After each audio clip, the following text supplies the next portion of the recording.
Welcome to It's Only Up From Here, a space to revel in the alchemy of transformation, a space to be a nudging light at the end of the tunnel, a space to remind you you've been your own hero all along. This is Lauren, your host of It's Only Up From Here. Every time you choose creation over fear, you win. Creativity is the opposite of numbness. It's how you stay awake to your own life. The idea chose you. Honor the calling. The most important thing you'll ever make is a version of yourself that can handle being alive. From the absolutely electrifying poet and author Yearsa Daley Ward. I first stumbled upon Yearsa many years ago when I was living back in North Carolina still. In fact, I was in college when I came across her. The type of writer I am now, but especially when I was younger, I was always curious. I was always wanting to read more poets, especially Black women poets and writers, and I was always wanting to perfect my craft. I remember what first stuck out to me about Yearsa's words were that they were absolutely raw and so full of life and vigor. She's one of the poets and creatives who inspires me daily with her posts. She connects with her readers so well through her social platforms, and while she's also sharing her writing, she also teaches you how to write in a way. She explains the craft so well, and she explains the very niche feelings of being a creative. And that's what always stuck out to me about Miss Ward, is that she makes me dig deeper as a writer and poet. Yearsa recently shared a post on Instagram with these thoughtful, self-reflective prompts. And of course, I immediately saved them and I was like, I have to write about these. And one of the prompts was, write about the desire that embarrasses you. The desire that embarrasses you. And that one really stuck out to me because I've even said in previous episodes, to be a writer is to constantly be embarrassing yourself. You're constantly putting these raw, vulnerable emotions out on the table for people to interpret. So I thought about that prompt, and it's what inspired this episode, actually. The desire that embarrasses me the most is my deep desire for deeper friendships in a more expansive community. And I've been trying to articulate why it embarrasses me to yearn for this. Those of us in the Western world often live in a very individualistic way. We tend to move out of our homes around 18 to 20. We go off to university. We have these great big communities amongst our peers at university. There's this rhythm of daily proximity that you have when you're in college. You're surrounded by friends and your peers. And then at 22 or maybe 23, we are launched off into the real world if you don't continue your higher education, and we go off to work into corporate or other general careers. And that great big expansive community and entwined friendships that we had in college seem to slowly fade away. Then, if you're like me, you move to a great big metropolitan at age 25 and ultimately have to start all over with building your community. 5 years into living in New York City, my community looks different than how it did when I first started living here. The small community I thought I'd build my first year in this city is actually completely different now at 30. I've lost friendships. I've had friends move away. I've had friends who've gotten married and moved on. And while my community is not as full as I want it to be, I do have one here that I've slowly built for myself in the past 2 years. But in all honesty, I yearn for a fuller, richer, and deeper community. I yearn for a fuller community of deep women friendships. I yearn for girlhood. And that somehow, for some reason, is the desire that tends to embarrass me. But let's talk about that. Why does it often embarrass us as adults, specifically as grown women, to yearn for something that has shown so solid, so tangible, and so strong throughout the dawn of time? One of my favorite authors, author of All About Love, Bell Hooks, quite literally is quoted as saying, "Deep, abiding friendships are the place where many women know lasting love." And I steadfastly and wholeheartedly know that to be true in my life. Deep friendship has always been the one thing in my life that has, without a doubt, brought a specific type of joy and fullness that I can't replicate with a partner. That's not to say that there is not a place for romance and partnership, because there absolutely is. But there's a space that friendship goes in a way that can't be replicated. I love my friends so deeply. I care about my friends so deeply. In fact, there are friendships I've had that have ended 10 plus years ago that still cross my mind. Friendships that I still consider an important period of my life, even if they're no longer. There are intimate moments I've shared with friends that I'll never forget. And why is that so embarrassing to say? As adults, I feel we often get into these partnerships and we're almost socialized for them to be our world. Our partner and offspring are supposed to be our community and all we need. But what about the community that comes from deep, abiding friendships? Our found family. Why is that often so embarrassing to yearn for? I remember in All About Love, Hooks calls for friendship to be a central foundation in building communities, that our platonic relationships serve a bigger purpose than we give them. Often our society seeks out romantic love and raises it on a pedestal greater than platonic love. I've been guilty of that. I was guilty of that throughout a great deal of my 20s. I have had such rich and fulfilling friendships, but there were moments I didn't see it because I was, in my young eyes, painfully single. Bell Hooks actually opens up in her book stating, "When I was a child, it was clear to me that life was not worth living if we did not know love." And I deeply and embarrassingly related to that once. I used to think life had no true meaning without love, but more particularly, romantic love. If a man didn't love me, what did life actually mean? What joy did I really have? I fortunately and very beautifully don't feel that way anymore. I know that there's more to life than just that, so much more. Community and friendships are actually an important component in my life and something that I long for in an even greater capacity. And to Yirsa's prompt, write about the desire that embarrasses you, that embarrasses me. And I suspect it may embarrass others too. We often in society look at loneliness as a personal failing. We often look at yearning for community and more friendships as something bizarre and strange. Like, we talk about it, but we don't really talk about it. How often do you see in movies or just out in the real world people approach each other on a romantic tip during nightlife moments out at bars, restaurants, bookstores, but approaching someone because you're interested in becoming their friend, it feels strange and unsettling. We often are socialized as adults, you should have all the friends you're ever going to make. We often think you should already have your solid communal foundation. And if you don't, something is wrong with you. It's like an othering type of thing. But there's actually nothing wrong with you at all if you long for friendships or even more friendships. There's actually nothing wrong with you at all if you identify with the feeling of loneliness. It's not a personal or moral failing if you've had a friendship that has not worked out. Even if it did for years at one point, it worked for the season it did, and then it did not. Life ebbs and flows, and we go through so many seasons in life. People get sick, people move away, people struggle with their mental health, people lose loved ones, people struggle financially. We go through all of these varying seasons, and if you're fortunate in this life, you don't remain stagnant. You don't remain the same person you were 5 or 7 or 10 years ago. The person I was even 3 years ago is very different from the person I am now. We need certain things at certain periods of our lives that we didn't need during other periods of our lives, which goes to the point that sometimes friendships work out for years, for seasons, and then they don't work anymore. But no matter what, it's okay to need friendship and community. And our partner may not be everything to us. In fact, our partner may not be able to realistically provide every single thing that we need.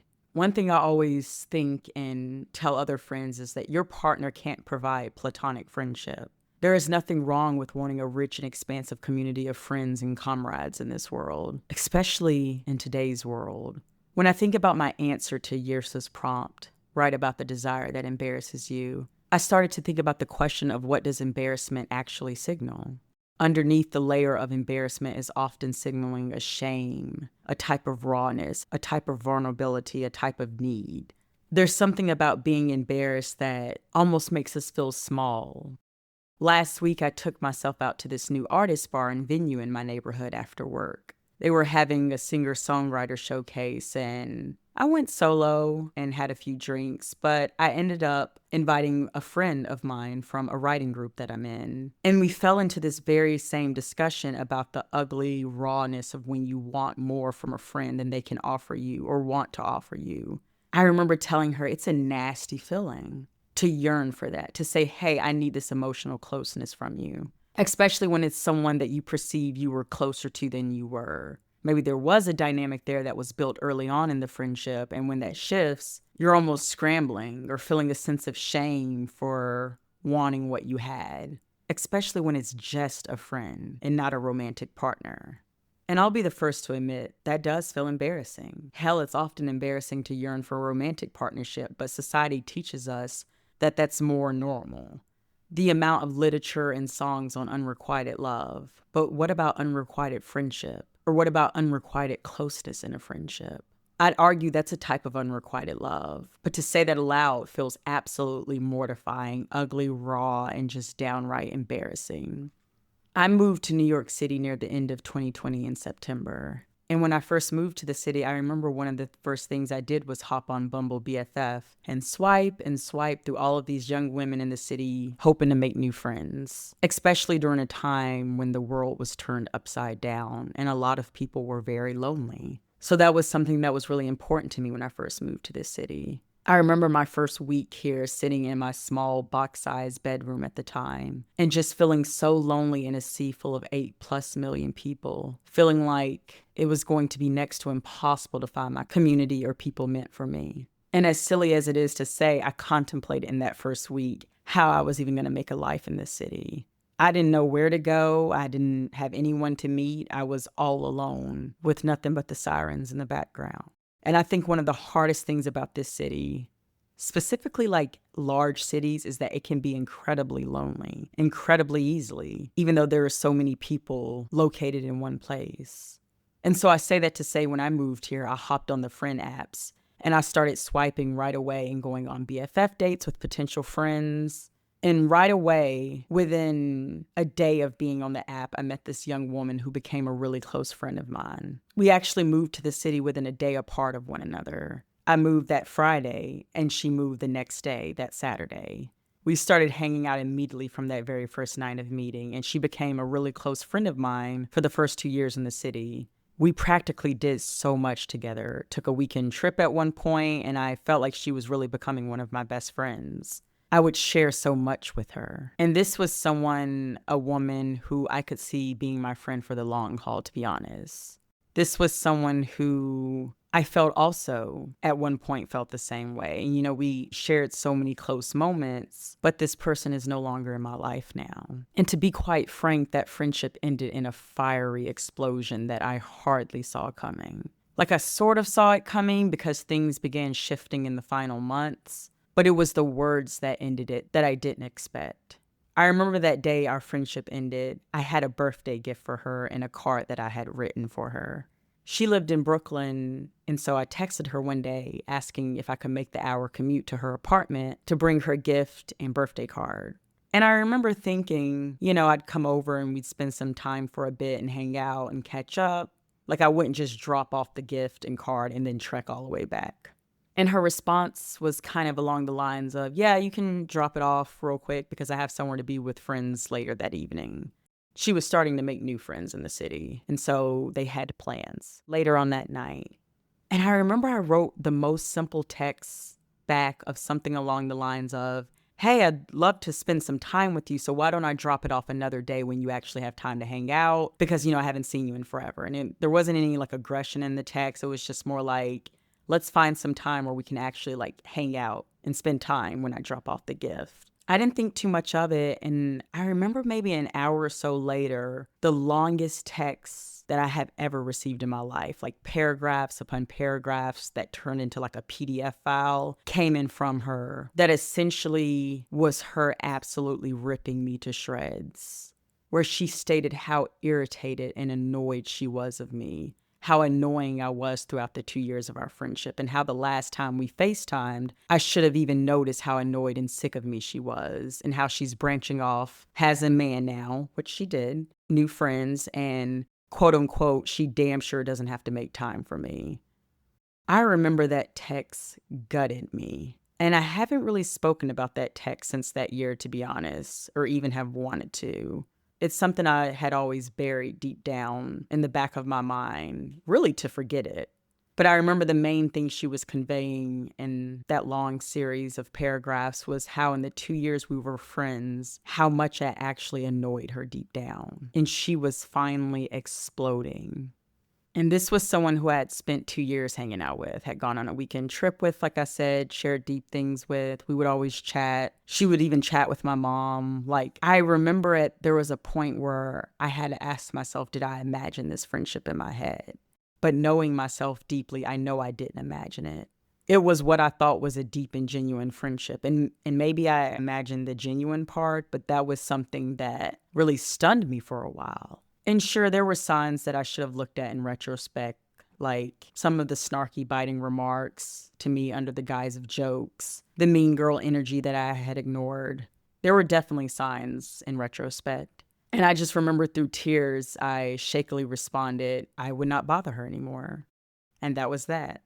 That friendship, my very first friend in the city, had ended just like that. I had exited stage left in this ugly grief, full of shame and embarrassment. And I remember for a while that friendship breakup made me rethink friendship entirely. Like, I was actually humiliated and embarrassed for a long time after that. Like, how could I be so annoying? How could I have not noticed the signs? It rattled me because while there were signs, the vicious nature of the text took me off guard. The way this person described that they felt about me, someone who I had grown very close with. And I remember thinking, am I too intense? Too passionate? Am I too needy of a friend? I wondered how someone could spend 2 years talking to and laughing with and spending time with someone but be so deeply irritated of them. But I learned so many valuable lessons from that experience. I learned to pay attention to the signs of how you feel around a friend. Even if you love them so much, if you find their jokes are cruel and hurt your feelings, maybe you're not too sensitive. Maybe you're just too sensitive for them. And that's okay. I learned to pay better attention to the traits of a friend, their values, what is meaningful to them, and what is not.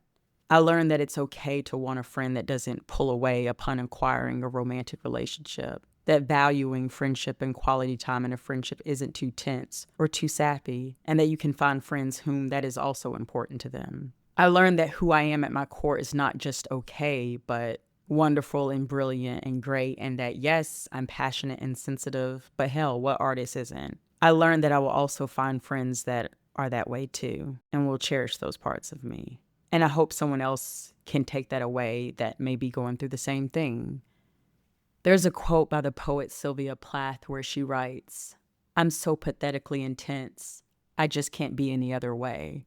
And I think that's an important thing to remember as women, as artists, as lovers of friendship and community. Like, there's a space for your intensity. You're not weird or you're not too much. And you will find people that will cherish that part of you. In the same way we yearn for our romantic partners to accept us wholly and enthusiastically, it's okay to yearn for and expect our friends to accept us in the same way, wholly, enthusiastically, and with grace and love. In the same way we yearn for our romantic partners to be communicative and forthcoming, it's okay to yearn for and expect our friends to also be forthcoming in their thoughts and feelings. This should all encompass in the way we love one another, whether romantic or platonic. It's okay to yearn for these types of things when it comes to friendships. It's okay to yearn for a wide and expansive community, and rich friendships where we center not just romantic love. Friendship grief is an underwritten grief, but it is a real and legitimate grief, and I've learned that as I've grown older. Bell Hooks writes in All About Love, "Many of us learn as children that friendship should never be seen as just as important as family ties. However, friendship is the place in which a great majority of us have our first glimpse of redemptive love and caring community." She then goes on to write, "When we see love as the will to nurture one's own or another's spiritual growth, revealed through acts of care, respect, knowing, and assuming responsibility, the foundation of all love in our life is the same. There is no special love exclusively reserved for romantic partners." And we weren't really raised or taught to think that way. At least in Western culture, I don't find that we're socialized that way. It wasn't until growing through the years and through my 20s, from my natural experiences of life and womanhood, reading authors like Hooks, that I've learned to know it's okay and completely natural to yearn for community and for friendships. That there's nothing shameful, weird, too intense, or embarrassing about wanting a rich and expansive community around you. In one of my previous episodes, I talk about how being a writer is constantly embarrassing yourself, putting your raw, most unfiltered feelings on pages and out into the ether for people to consume to their own liking or interpret to their own liking. Which is why I ultimately love the Year's prompt. Write about the desire that embarrasses you. Writing is inherently embarrassing for me, let alone sharing it. So I, of course, decided to write about the thing that often still has embarrassment attached to it for me. The yearning for a deeper community here, for even deeper friendships here. And I can't let it go without saying I forged new and burgeoning friendships here in this city that are so beautiful and that I'm very grateful for and I'm excited to see grow. Friendships with other artists and creatives who are of like minds. And I equally yearn for more of that wholly and fully and deeply. And that embarrassment or shame should not be attached to that yearning. To yearn is to be human. To need community is to be human. To need love is to be human. When we're born as little infants in the crib, we quite literally need touch. We quite literally need closeness. We quite literally need the community of our mother and father. Think about what you yearn for that you're not saying. And remind yourself that yearning is evidence of your capacity, not a deficiency. It's evidence of the space you have in your heart. It's evidence of the hope you have for how you see your life can really be. We yearn for a better world, don't we? We yearn for things like better income, better jobs, better homes. So why are we socialized to minimize yearning and longing when it comes to community and the love of friendship? These facets of living are just as important and, in fact, needed. And I think that's the idea I want to close with today, that to yearn is to be human. And that yearning is evidence of your capacity, and longing for love and community is not and will never be a deficiency. It's a show of how much space you have in your heart. Just know that there is a world where you will find friends and a community that accepts you for you, that exists. Your people are out there. This world is so vast. Your community exists somewhere on this planet. And sometimes the finding it is ugly and messy and it's hard, and we're socialized to look at it as a moral failing, but it's not. And while you're in pursuit of that desire, don't forget to cherish the friendships you do currently have, burgeoning or not. Don't forget to look at the community that you have right in front of you. Sometimes it's right under your nose and you don't even realize it. Don't forget to cherish the current friendship and community that's right there. We're all human, and we're all just finding our way in this messy world. The poem I'm reading today was inspired by a prompt from the writing group that I'm in. It was Valentine's Day of 2023, and I attended a writing group meeting that night as I was single and I didn't want to spend Valentine's alone. So I decided to attend this writing group meetup, and I was very new to the group at the time, and I didn't know many people, but I remember it was this heartfelt and peaceful night of just writing and coming together in communion with other writers. The prompt for the night, of course for Valentine's, was to define love. So I knew I wanted to think about love in a way that was fitting for me in that season that I was in. Love Is by Lauren Summers. Love is, I'm waking up. I brush my teeth and wash my face on mornings I'm weary, despite all that I've been carrying that's weighed me down. Love is that 10-point incline on the treadmill, sweat dripping down my back. Love is perseverance. Love is that warm shower letting the droplets miss my face and washing yesterday down the drain. Love is lotion all over my skin and down my legs, even to the soles of my feet. Love is long walks in Riverside. My mama on the line, I love her so much that it hurts. Love is our laughter. Love is the way I sometimes cry over my friends and can't imagine a world without them. Love is the way they see me. Love is, I'm waking up. The sun is gleaming and there's hope somewhere in the air. Love is that summer day spent on Rockaway's shore, the sound of sirens far away. Love is everything and what it is not. Love is alone on Valentine's Day, writing these words. Love is me, I'm waking up. Love is the night before when blistering tears fell, and I cried so hard I felt my heart rupture into pieces. My thoughts of dying enough to win. Love is me waking up. Love is, and yet I woke up. Thank you so much for joining me today. If you like what you heard, take a moment to follow this podcast on your favorite listening platform. If you want to connect with me, give me a follow at It's Only Up From Here Podcasts on Instagram or TikTok, or shoot me an email at itsonlyupfromherepod@gmail.com. This is Lauren, your host of It's Only Up From Here.